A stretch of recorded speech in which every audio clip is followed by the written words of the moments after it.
needs to say who you are, and then this is one-on-one, brought to you by New Zealand New Music. So in terms of who we are, what do we say exactly? Just, like, I'm Harry Lilley and You can I'm... be Harrington, you can be Harry. Yeah. Question and go. Do you want to go? I guess I'll start. Yeah. What is your musical guilty pleasure and why? How do we define that? Because that music that people would say is like embarrassing to listen to. Turned embarrassing to listen to. Or music. like the thing you do with music that's guilty pleasure. I don't know. It's hard to say because like you're guilty. Like if it's the music that you listen to, but you don't really want anyone else to know that you're listening to it. I just can't think because to me it's just still music that I like to listen to. And I don't really have music that I listen to that I don't want other people to listen to, I guess. Yeah, but I suppose even though a lot of the music I make is like blues or electronic music stuff, I really like a lot of like really emotional country music and stuff, like some of those emotional Eagles songs. like sitting on your own, like with a glass of wine and it, like. I'm like pretending that I'm having some sort of depressing moment, but I'm not really. Right, yeah. Less a band or something that I listen to, probably more just listening to it at like ridiculous volume and getting caught out every now and then doing it. Just really overly getting into it. That can be pretty funny when people come home and find you sort of dancing around it. Yeah, my neighbour, down the end of his yard, he has like a sheet where he does stuff, and I have like my window open sometimes right where I hang out, and sometimes he's been like listen to really random loud ass music, and you look at he's like standing right there, like sort of looking at you,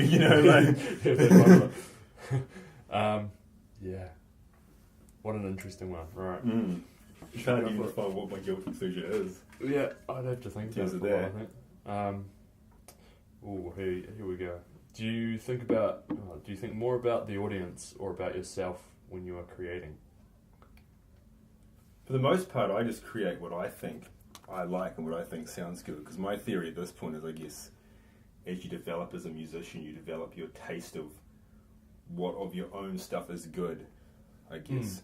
So when I create my own, when I'm creating music, if I bring something in and I don't think it sounds good, sometimes, I'll think, But then but then maybe that is driven by what I think other people will like. Because there's been a lot of times when I make stuff and I think it sounds horrible, someone could be doing something, you think it sounds bad, but then other people are grooving on it for whatever reason. Yeah. So... man, that one's interesting because I think all the time when I'm making music, like it's an inherently selfish kind of thing most of the time where it's like I just want to do this because it's the thing I like to do. But then I find myself always teasing those ideas out, like, wait, how would this be interpreted? Because I think through the creation process, have this like completely different engagement with the music that I'm making, and often it takes someone reminding me or reminding us as a group of people making something that actually we've heard it however many 100 times while we've been creating it and working through it. And someone who's listening to it's probably only hearing it for the first time. Yeah, that's an interesting thing to say, because a lot of time you'll be like jamming, especially if you're getting ready for a show, and you might be like, sometimes I might do a set and I know it's going to be a lot more improvisational, so I might not have a set plan of what I'm running. There might be some tracks I might want to do necessarily, but then other shows you'll prepare for them, and you really get ready for it a lot. You might play the same tracks a lot. You may even play them in a certain order because you think that could bring something out. And when you're doing that, you can get really sick of your own stuff. You think it sounds really samey. It's like, man, why am I going to listen to this? Because like you've overdone overdone, but you've got to realize people have heard it. They're only going to be hearing it for the first time. When you play it live. I certainly don't create music with the intention of making it for other people, though. Like I certainly, when I'm creating, it's just created to create music. I guess it's the act of creating music. Or we could get real deep on this and sort of go down the thought of I'm making music for myself, but also to perform it. So really, I'm making it for myself to perform it to other people. So and I get quite a buzz out of playing and having other people into it. So I don't know what the balance would be there, but there's definitely a bit of both. In that I really want the audience to be into it, so that I get that sort of reflexive energy Definitely. back when you're performing it. Is it- But then also what you're interested in also sort of shapes what you think the audience will be interested in as well. Because when I'm making my own music, I sort of self-select by thinking, yeah, that's a great groove to play, or it's a great groove to listen to, or something like that. Or like that's a great tone. The way that sort of sits together as a bunch of instruments really does something for me. Maybe it will do something for someone else as well. Yeah, I suppose when you are creating music, especially if you're a performance musician, there's something inherently intention-seeking about it. Yeah. And you're going to often reuse what you think's worked in the past. Unless you're one of those musicians who's going to always rebel against what's worked to try and revolutionize all the time. But that's when you end up it's gonna be quite energy way off on intensive. left field sometimes. You're like, you know... What you're saying about like being quite an attention-seeking sort of process. You see some people that really get into it. They're really just pumping on stage and moving the audience, and then there's other people that will stand there. And I think I'm probably more in the latter category. Yeah, I'm quite standoffish. Really, you really sort of like even interact. tossing in the headlights I almost. just like walk off at the end. You feel like, Yeah, we're just staring at your feet the whole time. Go on, go for another. I picked my rod at the bottom so I can't even sort of see what it is. Alright, cool. Is your songwriting more biographical or storytelling based? Ooh, mine's I'd say a bit of both, but probably more biographical. But in I would like to think it's deep and like meaningful, or expressing something that I would find difficult to put into words. Often it's just that I like the feeling, and the feeling matches something that I've been sort of brewing on internally for a while, and that's like a good way for me to get out that sort of expression. And often it's pretty dark or strange, sort of like weird tension kind of stuff. But yeah, I don't really like. I mean, a lot of time when I create music, if there are lyrics or words that are a part of it, I'm contributing it via samples, in which case it's just random stuff that's either I think it's funny or it's to contribute. It's like you say, it's a tone or it's a feeling. I don't really tell stories per se. Maybe there is a story, but it exists within the audience when it's, it'll be a atmospheric storytelling as opposed to actually a literal storytelling. Yeah, and I think when I've seen you play, especially lately, it's been more, I would sort of conceive it that way, and that you're like sort of sucking people into with the type of the doof music you're making. Yeah, because a lot of it's like really atmospheric sort of dance music, I suppose you could say, which explores themes and ideas as opposed to explores themes and feelings and atmospheres. Well, maybe that's a form of storytelling in itself. Yeah, maybe we need to get all philosophical and debate what storytelling is. Yeah, that is the. Let's step back for a second. What is storytelling? Yeah, I'm not going to go there. Yeah. Let's get another question. Minutes on tape for that one. Here we go. I like this one. Do you buy music, and why/why not? What was the last piece of music you bought? The last piece of music I bought, I think it was actually that Huff Juice EP. When I went to that. That's a while ago. Yeah, that was a little while ago. But then actually, no, I would have bought lots of stuff on SoundCloud since then. I bought the new Grony Hind or whatever I think it's called. Yeah, that was excellent. I thought that was So you just bought it as a digital as a file? digital download. Yeah, I would have liked to have bought the vinyl. And I will. I like to buy. I do collect vinyl to some extent. I don't listen to vinyl nearly as much as I would listen to digital. Is that an ease of access thing? It's more of an ease of access thing. And it's actually interesting. The other day I read a story that says saying almost 50% of the people who buy vinyl don't actually listen to it.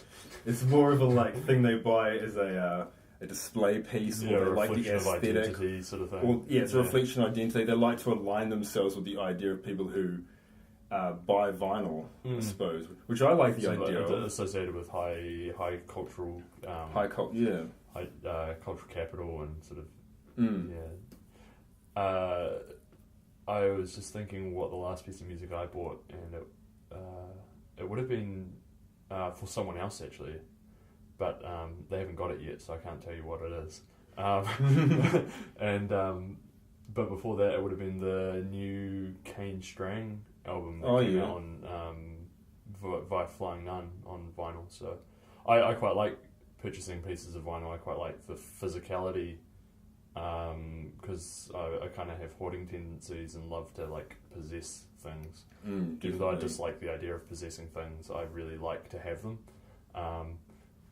Because I can't afford art or anything like that, so posters and pieces of music and little things like cassettes and that you collect through the events and through going to shows and things. There's sort of like a nice attachment to the actual thing or the experience that you've enjoyed yourself. So yeah, I do like purchasing music, and I do like purchasing physical music, and I do occasionally purchase digital downloads, but more often I prefer to buy the actual item itself. I think there's also an element in me that recognizes that physical music, sales, or even just digital music sales, is such a boost for the musicians making it often, especially with the direct artist schemes like with Bandcamp and things like that. You can really make someone's day just by giving them like $4. Yeah, exactly. Because they get a little email and it's like someone gave you $4 for your music, and you're like, oh, cool. It's definitely good to buy from local artists, in some way, because it does support the local artist economy, even if it isn't the way you see. It's more of a emotional boost, even if the amount of money isn't necessarily going to be make a huge difference. Really, An emotional boost if someone actually wants to buy their music. But also, I think considering what's local as well is interesting, because I assume you sort of mean local as in people around town or New Zealand. Yeah, when I say local, I don't necessarily mean physically local. I mean like when I shouldn't even really say local. I mean like buying from people other than buying from massive record labels. You're not That's buying, what I mean. Like you can. There's nothing wrong with that. If that's what you want to buy, you buy from them. But it's always good to support smaller outfits. Yeah. Especially DIY sort of people. It's good if people have done like a self-produced run or something. It's good to support these sorts of projects. Yeah, I really like the notion that the internet's changed what's local, and that like you can have a community, like a networked community across space that it's not really bound to the physical location anymore. Like bands that I'm into that are in Canada or the US or the UK or Australia, and you can have some kind of interaction with them through either purchasing their music or through seeing their videos and stuff online. So it's sort of like fostering a creative community. We've gone on a really weird tangent from whether you... Yeah, we just got to really my turn, I guess, so. What do you think about the way audiences consume music in today's age? I suppose that's meaning getting things digitally, or what does that mean exactly? I might just attack one in that I think it'd be cool if more people, from my perspective as a musician, like it'd be cool if more people went out and actually gathered to consume music. But also, that's just a preference thing. I think there's nothing wrong with if you just want to listen to it at home and just really absorb music on your like nice monitors or whatever, or in your headphones, or it's just a point of preference to me. I think a lot of people find it quite tiring to go out, obviously.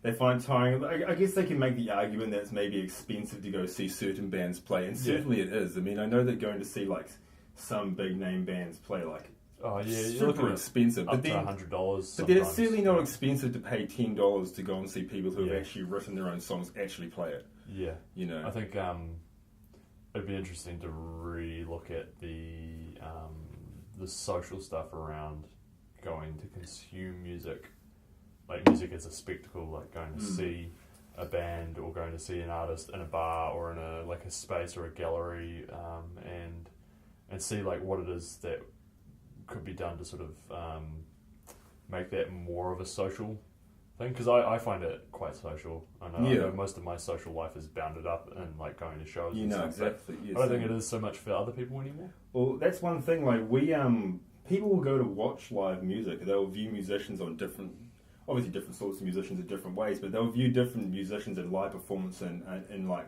on different levels. Like we would appreciate a level because since we're musicians, we can appreciate a level. Oh, look at the gear they're using. Look at the approach he's taking. Look at that playing. That's really good. Whereas a lot of other people, they don't really care that this guy's using this sort of amp over that one, or that he's playing these sorts of chords. They're perhaps more concerned about the vibe? They're more concerned about the vibe, or they might be not concerned necessarily about the music at all. Some people might go out to dance or to socialise, and the music might be a background thing.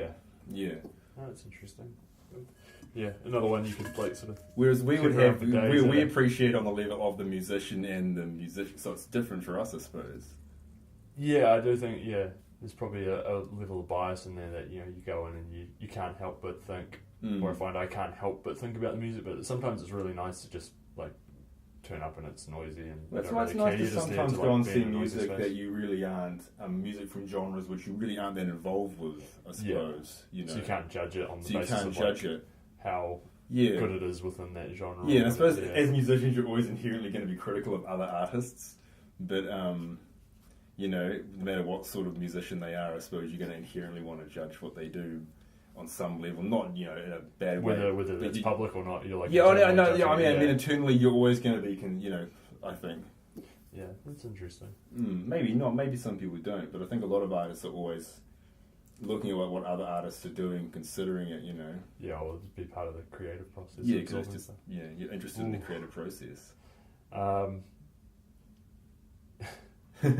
Do you have a musical family? What sparked your musical interest? I don't Do have you want to go for like your turn, my turn, biographical on this one, or do you want to just? Is that too structured for? I just answer whatever way you want to. Yeah, do sure. you have a musical family? I suppose people might play a little bit, but I don't know. Do you? I don't.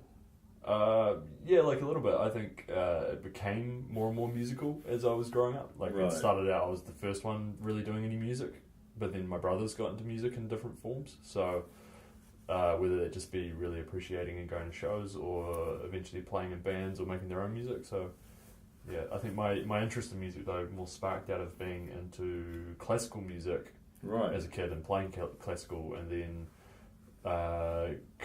starting to go to shows at the Stomach would have been the sort of the major turning point for me, and that really it made it quite clear to me that you could just be a random kid from Palmerston North and make the kind of music that you wanted to make. You didn't have to be in a massive rock band or anything to do that, and so that's quite an empowering sort of idea to have seeded. And so, like, everything that I would consider to be the music that I make now sort of stems from that point. Yeah, the Stomach, I remember going to the Stomach a lot when I was a teenager, obviously, as well, and playing, going to shows and stuff. Yeah. And getting into it. But I suppose previously, I guess as long as I can remember, I've always been really interested in music. Yeah. And from a young age, maybe like 7 or so, I tried to play by just playing around with keyboards that we had. Yeah. Or like getting ukulele here, or a recorder there and playing around. Nothing really stuck until I guess I was like 12 or 13 or 14 when I started playing the guitar and really sort of started. That's really cool to hear that like you were into it. And I was into it and it's interesting trying to see how you negotiated the. Yeah, I negotiated and I played, and I sort of, because I was really into listening to music. Yeah. And I didn't really know anything about how to make music, and I had no real way of learning because I didn't have a musical family directly. Yeah. But my grandfather was like a classically trained piano player. Yeah. I saw him play a couple of times, but he had like damage to like one of the tendons in here when he was. So making it quite difficult. Yeah, for him. it was earlier, like maybe 10 years before I was born, so he couldn't really play properly. Like one of his fingers was always like so like that. But his mother was actually a music teacher. Yeah. So like their whole family was very musical. Like she could play the violin and sing and piano and all these different instruments, and she taught music professionally. So there was like a tradition of music in that part of my family where they could all play, but it never really went anywhere except until it came to me.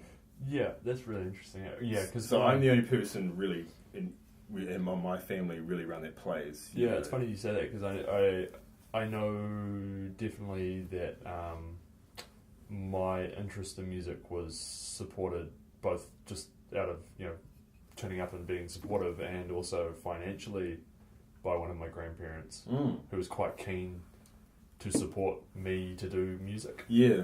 Which is quite like a really interesting thing that you didn't really appreciate at the time, but now it's one of those things that you sort of like. I'm like, wow, I would have had a very different trajectory had that not been in place from quite a young age.